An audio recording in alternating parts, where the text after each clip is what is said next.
أعوذ بالله من الشيطان الرجيم. بسم الله الرحمن الرحيم. ألم تر إلى الذين بدلوا نعمة الله كفرا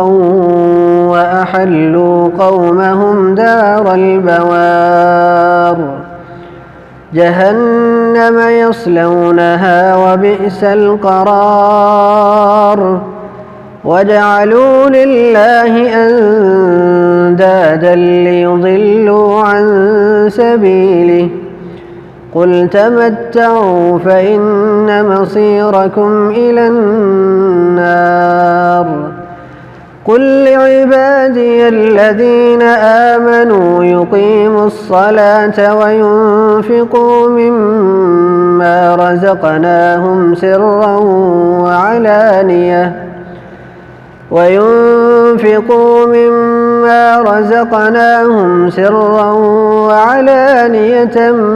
من قبل أن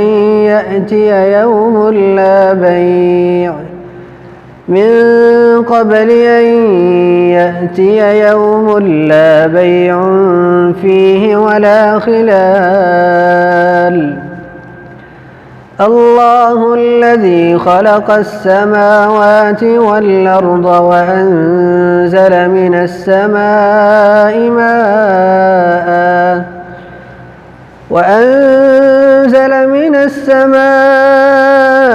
ماء فأخرج به من الثمرات رزقا لكم وسخر لكم الفلك لتجري في البحر بأمره وسخر لكم الشمس والقمر دائبين وسخر لكم الليل والنهار وآتاكم من كل ما سألتموه وإن تعدوا نعمة الله لا تحصوها إن الإنسان لظلوم كفار وإذ قال إبراهيم رب اجعل هذا البلد آمنا واجنبني وبني أن نعبد الأصنام رب إنهن أضللن كثيرا من الناس فمن تبعني فإنه مني ومن عصاني فإنك غفور رحيم ربنا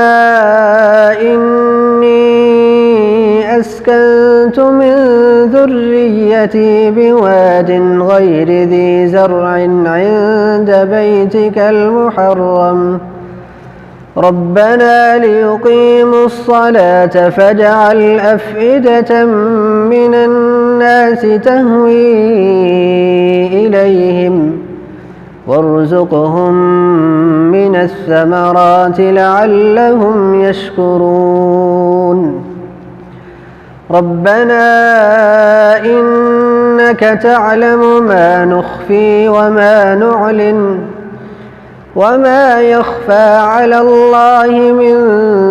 شيء في الأرض ولا في السماء الحمد لله الذي وهب لي على الكبر إسماعيل وإسحاق إن ربي لسميع الدعاء رب اجعلني مقيم الصلاة ومن ذريتي ربنا وتقبل دعاء ربنا اغفر لي ولوالدي وللمؤمنين يوم يقوم الحساب ولا تحسبن الله غافلا عما يعمل الظالمون إنما يؤخرهم ليوم تشخص فيه الأبصار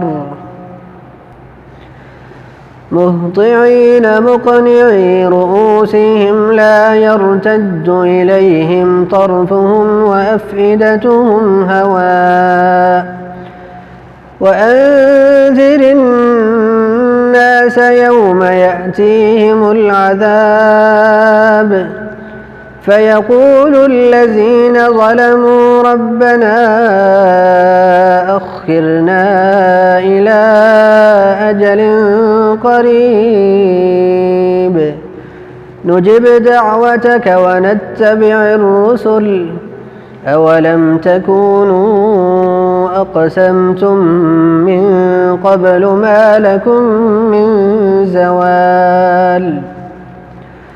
وسكنتم في مساكن الذين ظلموا أنفسهم وتبين لكم كيف فعلنا بهم وضربنا لكم الأمثال وقد مكروا مكرهم وعند الله مكرهم